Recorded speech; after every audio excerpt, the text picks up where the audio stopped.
अस्सलाम वालेकुम, मैं हूँ गेती आरानीज़ वाशिंगटन डीसी से। और पिछले अगर 12-14 घंटों में हम देखें तो हम देखेंगे कि अमेरिका का जो एक रोलर कोस्टर राइड है सदर ट्रंप की, वो चल रही है। मतलब अब तो मुझे पुराने तो नहीं, बहुत और नए भी नहीं, लेकिन एक गाना है पाकिस्तानी, वो बार-बार एक बैंड का याद आ रहा है, हम किस गली जा रहे हैं। क्योंकि अमेरिका में इस वक़्त बिल्कुल पता नहीं लग रहा कि हम किस गली जा रहे हैं। जब ये जंग शुरू हुई थी तो सदर ट्रंप ये बताने से कासिर थे अमरीकी अवाम को कि उनका एम क्या है, ऑब्जेक्टिव क्या है। रोज ऑब्जेक्टिव बदल जाया करता था। अब 5वें हफ्ते में वो हालत उससे भी बदतर हो चुकी है। अब वो एक बयान देते हैं, फिर उसके बाद दूसरा बयान देते हैं, फिर वो तमाम बयान वापस ले लेते हैं। कभी जंग होती है, फिर अगले दिन सुलह की बात होती है, फिर सुलह की बात होती है, फिर दोबारा जंग की बात होती है। जो हैं फौरी तौर पे कहा जाता है कि डिप्लॉय किए जाए, ज़्यादा से ज़्यादा फ़ौजी गल्फ़ के इलाके में भेज दिए जाएँ, देख लिया जाएगा, ईरान को सबक सिखाया जाएगा। अगले दिन वो कहते हैं मेरा तो दिल टूट गया है, बिल्कुल मेरा दिल टूट गया है, ये यूरोप जिस तरह मेरे साथ कर रहा है ये बिल्कुल दुरुस्त नहीं है। आज उन्होंने फ्रांस को जो है वो बहुत लताड़ा, उनका कहना था कि एयर स्पेस हमें उस तरह यूज़ नहीं की जा रही। फ्रांस ने कहा हमें तो बहुत हैरत है, आपको इस बात पे हैरत हो रही है। फिर आजकल वो पहले तो यूके के सिर्फ में होता था कि लंदन के मेयर पे बरसा करते थे, आजकल जो है वो केयर स्टार्मर पे भी नज़ला गिरता रहता है। जो है किसी का गुस्सा किसी पे निकल रहा है, हालात जूं के तूं हैं, बल्कि पहले से बदतर हो रहे हैं। अब ये बातें भी सामने आ रही हैं कि सदर ट्रंप ने ये भी कहा है, और इसे वॉल स्ट्रीट जर्नल ने छापा भी है कि उनके करीबी साथियों में उन्होंने बैठ के कहा है कि मुझे तो कोई फर्क नहीं पड़ता, स्ट्रेट ऑफ हॉर्मुज़ खुलती है नहीं खुलती है, इस जंग को किसी तरीके से रफा दफा किया जाए। मतलब not in so many words, जाहिर है वो तो ये जबान भी नहीं बोल रहे थे, लेकिन कहने का मकसद यही है कि जी मेरी जान छुड़वा दें अब किसी तरीके से, लेकिन इनको कौन है जो भागने नहीं देगा। ये मेरा ख्याल है हम रोज इस पे बात करते हैं, इनको भागने नहीं देगा इसराइल। और इस वक्त ये भागना क्यों चाहते हैं, उसकी हैं दो बड़ी वजूहात। एक तो ये है कि इनकी पॉपुलैरिटी जो है, मैंने आपको पहले भी बताया, हम सब जानते हैं, ये कोई ऐसी खबर भी नहीं है कि वो दिन ब दिन नीचे आ रही है। कोई ऑब्जेक्टिव नहीं है। एक दिन वो जंग जीत चुके थे, अगले दिन कुछ अहदाफ हैं। अब पीट हेग्सेट कह रहे हैं 50% के करीब अहदाफ हमने हासिल कर लिए हैं। कौन से 50% हैं जो अब तक हासिल नहीं किए। जबकि दूसरी तरफ जो है इसराइल ने कभी भी सदर ट्रंप की इस बात पर कान नहीं धरे कि डिप्लोमेसी भी कोई चांस दिया जाना चाहिए। पाकिस्तान लगा हुआ है, हमने देखा गल्फ कंट्रीज लगे हुए हैं। अब चाइना में आज जो हैं वो सेनेटर इसहाक डार गए और वहाँ एक 5 नकाती जो है मामला जो है वो सामने रखा गया, लेकिन उसकी तरफ मैं बाद में आती हूँ। अमेरिका में अब जो है इनके जो है पैर क्यों जलने लगे हैं एकदम से। हर तरफ खबरें आ रही हैं। कल भी मैंने आपसे शेयर किया था कि जब हमने कल आपके साथ वीलॉग में मैं ये शेयर कर रही थी कि जो ब्रेंट क्रूड ऑयल है वो तेजी से ऊपर जा रहा है। ये बात तो है ही। अब हुआ क्या, अब जाहिर है ये तो होना था, ये तो होगा। तो अब ये हुआ है कि अमेरिका में तेल की प्राइसेस जा रही हैं ऊपर।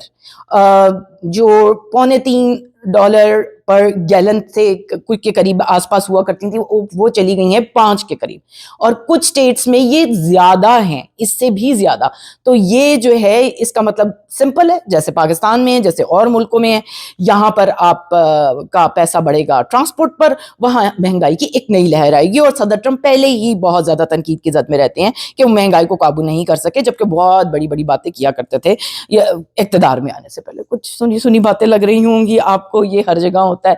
तो मैंने कहा आप ये भी ना समझे कि फर्स्ट वर्ल्ड कंट्री है तो जो कहता है वही करता होगा, ऐसा कुछ भी नहीं है। दूसरा ये कि जो एक और इम्पॉर्टेंट चीज़ है जो फंसी है अमेरिका के लिए, और वो उसके लिए आने वाले दिनों में अगर यही हालात रहते हैं तो मुश्किलात और बढ़ा सकती है, वो है हीलियम गैस नहीं आ रही। अब हीलियम का ये है कि आप ये सोच रहे कि बर्थडे पे पटाखे नहीं बोलेंगे, गुब्बारे नहीं फूलेंगे तो क्या हो जाएगा, ऐसा नहीं है। जो लोग ये बात जानते हैं वो तो जानते ही हैं, मैं बाकी लोगों से भी शेयर कर लेती हूँ कि जो सेमीकंडक्टर्स हैं जो बनते हैं उनमें हीलियम गैस का इस्तेमाल होता है। फिर एआई की जो चिप है اس میں ان کا استعمال ہوتا ہے. اور یہ جو گیس آ رہی ہے وہ گلف سے ہی آتی تھی، وہ جہاز پھنسے ہوئے ہیں، وہ یہاں نہیں آئے. تھوڑی بہت جو مقدار یہاں پہنچے گی وہ تھوڑے دن میں کم پڑنے لگ جائے گی. تو صدر ٹرمپ نے پہلے تو یہ شوشہ چھوڑا تھا کہ میرا ایک چھوٹا سا یہ دیکھے ایڈونچر ہے، بس 3-4 ہفتے میں بھاگا بھاگا جاؤں گا کر کے آ جاؤں گا. پھر پرسوں ترسوں بھی یہی کہہ رہے تھے کہ بھاگے بھاگے جائیں گے، یورینیم اٹھا کے لے آئیں گے. سو وہ اپنی ایک ببل میں رہتے ہیں جہاں پہ اپنے قریب بھی انہی لوگوں کو رکھتے ہیں. ان پہ یہ تنقید بھی کی جاتی ہے امریکن میڈیا کی جانب سے بھی، عوام کی جانب سے بھی، اور ان کی اپوزیشن پارٹیز کی جانب سے بھی، کہ وہ کچھ اور سننا ہی نہیں چاہتے جو ان کی طبیعت کے مخالف ہو. تو یہ معاملات یہاں تک انہیں لے آئے ہیں. اب حالت یہ ہے کہ نیٹو کو بھی گالیاں، جو ہے مڈل ایسٹ والوں کو بھی گالیاں. حالانکہ یہ جنگ جو ہے وہ عرب ممالک کی شروع کی ہوئی نہیں ہے، یہ اسرائیل کا ایک بہت پرانا خواب تھا جس کو وہ پورا کر رہے ہیں. ان کے پرائم منسٹر صاحب لگے ہوئے ہیں، تمام قسم کی جنگی جرائم میں ملوث ہیں وہ. ان کے اوپر میں تو نہیں کہہ رہی، یہ تو انٹرنیشنل کورٹ کہہ چکا ہے. اور اس کے باوجود وہاں پر وہی جو ہے وحشت کا ماحول ہے جو کہ انہوں نے لبنان تک پھیلا دیا. اس سارے معاملے میں انہوں نے یہ کیا ہے اسرائیل نے کہ خاموشی سے لبنان کے بھی جو ہے زیادہ سے زیادہ حصے کو اپنا جو ہے اس پہ قبضہ کرتے چلے جا رہے ہیں. اب نو کنگز ریلیز ہوئیں، ان سے ان کو ویسے کوئی فرق نہیں پڑتا.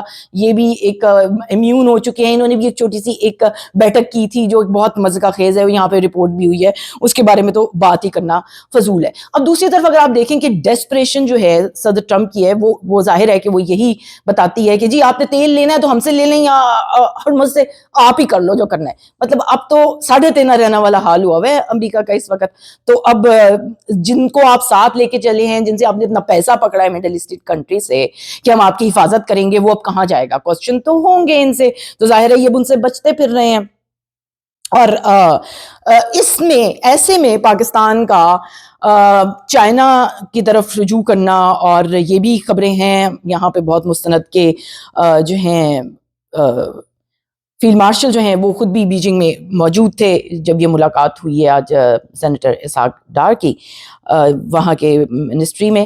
تو 5 نکات میں دیکھیں جو سب سے اہم بات ہے جو امریکہ کے کام کی وہ یہ کہ اسٹریٹ آف ہرمز جو ہے اور جو دوسری یہ آبی راستے ہیں وہ کھولے جائیں اور کھلے رہیں. تو ظاہر ہے ایک ڈیسپریشن ہے. حالانکہ ان کی اگر آپ امریکی کسی عوام سے بھی پوچھیں تو وہ کہیں گے یا تو رشیا یا تو چائنا ہمارا دشمن ہے. لیکن اس وقت ڈیسپریشن کافی بڑی ہوئی ہے. وائٹ ہاؤس میں جو ہے ایک پریشانی ظاہر ہے کہ چل رہی ہے، کیونکہ انہوں نے خود ہی اپنے آپ کو یہاں پہ لا کے کھڑا کر لیا ہے. ان کو کسی نے کہا نہیں تھا سوائے نیتن یاہو کے کہ وہ اس جنگ میں کودیں. تو معاملات دلچسپ ہیں، امریکہ کے لیے اچھے نہیں ہیں، امریکن عوام کے لیے بھی اس میں کوئی اچھی خبر نہیں ہے. لیکن اس میں خیر کا پہلو یہ ہے کہ امریکن عوام ظاہر ہے تنگ ہوں گے تو ان پر پریشر بڑھے گا اور یہ جلدی سے جلدی وہاں سے نکلنے کی کوشش کریں گے. مگر ایک جو چھوٹا کوارٹر ہے وہ یہ بھی کہتا ہے کہ یہ وقت نہیں ہے وہاں سے اب نکلنے کا. اب ہم نکلیں گے بھی تو معاملات ٹھیک نہیں ہوں گے. تو وہ ایک الگ پریشر ہے جو بلڈ ہو رہا ہے صدر ٹرمپ پہ. وہ اس سب سے کیسے ڈیل کرتے ہیں؟ ویسے تو کوئی بہت شہرت نہیں ان کی کہ وہ بہت اچھے طریقے سے کسی پریشر کو ڈیل کرتے ہیں، لیکن میرا خیال ہے ان کے پاس کوئی خاص آپشن نہیں ہے سوائے اس کے کہ وہ ڈی ایسکلیشن کی طرف جائیں. کیا راستہ وہ جو ہے اختیار کرتے ہیں؟ امید ہے کہ وہ ڈپلومیسی کا ہی راستہ ہوگا. اب تک کے لیے تو ہمارے پاس یہی تھا آپ کے ساتھ شیئر کرنے کے لیے.